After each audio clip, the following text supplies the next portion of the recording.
Bon matin tout le monde, j'espère que vous allez bien. Pour les nouveaux, moi c'est Valérie, je suis nutritionniste diététiste et aujourd'hui on se retrouve déjà pour la semaine 3 de mon Low Spend Challenge dans lequel j'essaie de limiter mon coût d'épicerie à 50$ par semaine ou 25$ par personne.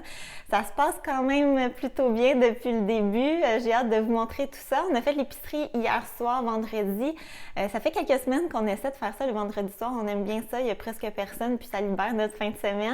Donc, je vous montre le contenu de mon épicerie et comme toujours, mon menu de la semaine avec toutes les idées repas. Donc, restez jusqu'à la fin. Et si vous aimez le contenu, n'oubliez pas de vous abonner à ma chaîne. Ça m'encourage beaucoup. Et nous, on commence ça maintenant. OK, cette semaine, c'était majoritairement au Super C, puis j'ai fait quelques achats au métro, puis aux fruits et légumes également. Et le total est revenu à 47,27.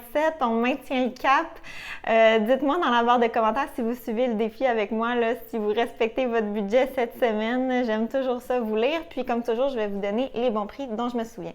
Donc ici, j'ai mon tofu habituel à 2,99 $. Le fromage à 5,47 $ pour la brique de 500 grammes, c'est bon.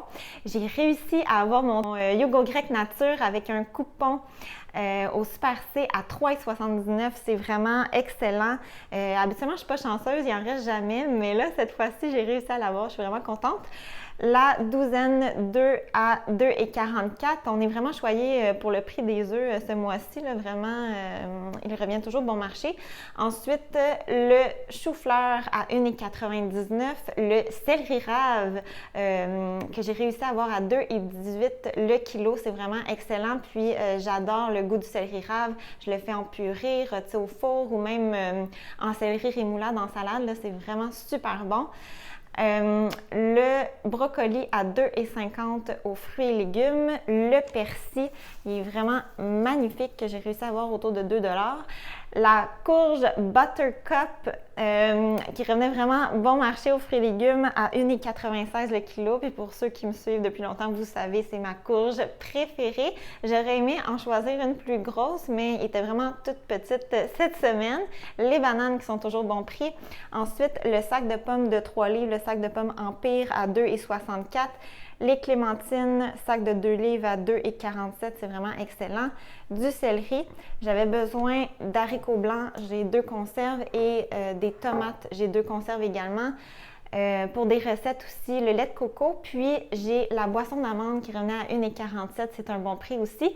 Et petit achat spécial de la levure, c'est dans mes résolutions de 2023 de faire mon propre pain.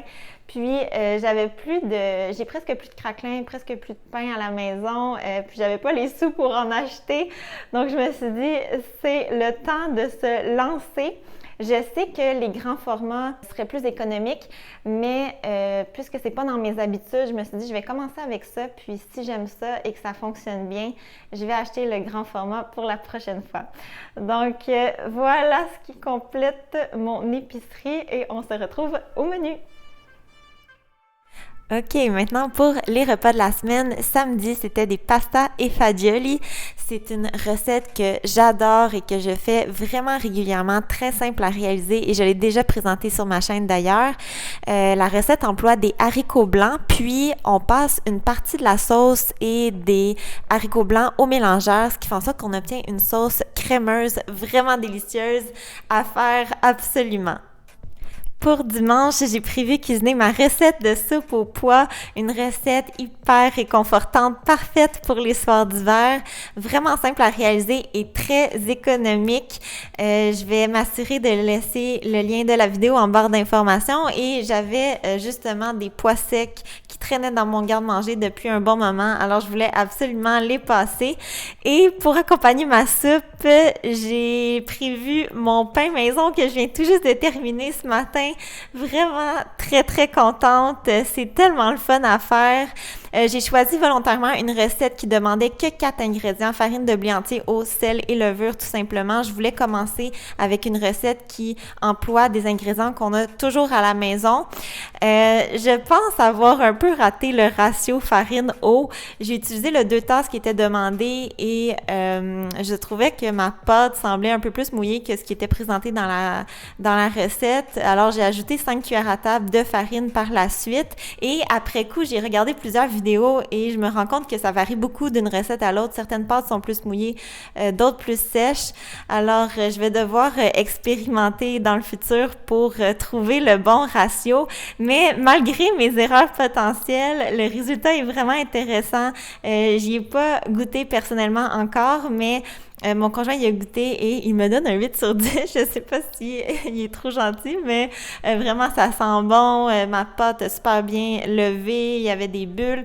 Vraiment là, super contente. Puis personnellement, j'ai préféré diluer ma levure dans de l'eau à 38 degrés Celsius plutôt que de l'ajouter directement à la farine. J'ai vraiment bien mesuré ma température pour pas tuer ma levure. Et de ce côté-là, ça a été vraiment un succès. Et dans le futur, je veux essayer avec différentes farines, peut-être un peu plus intéressantes. D'ailleurs, j'ai une abonnée trop gentille qui m'a partagé sa recette. C'est sûr que je vais la faire prochainement. Donc, voilà, si ça peut vous encourager à commencer. Si j'ai réussi malgré mes erreurs, vous le pouvez aussi. C'est vraiment le fun, puis ça l'ouvre un éventail de possibilités par la suite. Lundi, je vais préparer mon repas de dépanneur par excellence, tofu sur plaque que je vais aromatiser au goût du jour, peut-être à l'italienne ou encore romarin et ail comme la semaine dernière. J'ai filmé finalement la recette, restez à l'affût, je vais vous le présenter dans des futures vidéos et en attendant, je vais vous laisser en barre d'informations ma recette de tofu à l'italienne qui est très similaire. En accompagnement, je vais faire rôtir du céleri rave, de la courge et du brocoli et je vais compléter avec de l'orge qu'il me reste au congélateur. Mardi, je vais faire un mijoté de lentilles tout simple.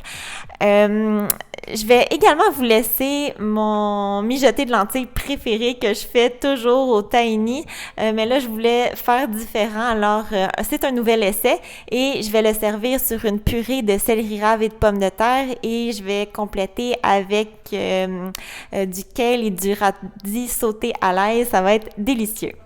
Mercredi, je vais sortir du congélateur mon mijoté de chevreuil que j'avais préparé dans la semaine 1. C'était vraiment délicieux et je pense qu'il me reste plus beaucoup de pommes de terre dans mon mijoté, alors je vais compléter avec les restes de purée de mardi. Jeudi, ça va être des Buddha Bowls. Je vais m'inspirer d'une recette de Minimalist Baker pour les assaisonnements, mais sinon, je vais utiliser les légumes que j'ai à la maison, probablement courge, brocoli et chou-fleur, oignons rouges aussi. Et je risque fort probablement de rôtir mes pois chiches au four également au même moment. Et tout ça va être complété avec une bonne sauce tahini et du riz brun. Et finalement, vendredi, j'ai prévu un curry de lentilles que je fais vraiment très souvent. C'est une recette parfaite pour vider les légumes de la semaine. Encore une fois, super économique, facile à faire. Et je vais compléter avec les restes de riz brun et un peu de yogourt grec nature pour rajouter un peu plus de protéines. Aussi, en cours de semaine, je vais préparer mon bouillon de retaille de légumes. J'ai déjà présenté la recette sur ma chaîne. Je vais laisser le lien en barre d'informations. J'ai des retailles de légumes au congélateur et je viens d'acheter aussi du céleri qui va pouvoir compléter mes légumes. Alors, c'est ce qui complète mes repas de la semaine. J'espère encore une fois que ça vous a donné beaucoup d'inspiration. J'espère que ça va bien de votre côté. Puis, encore une fois, un gros merci et on se revoit très bientôt. Bye bye!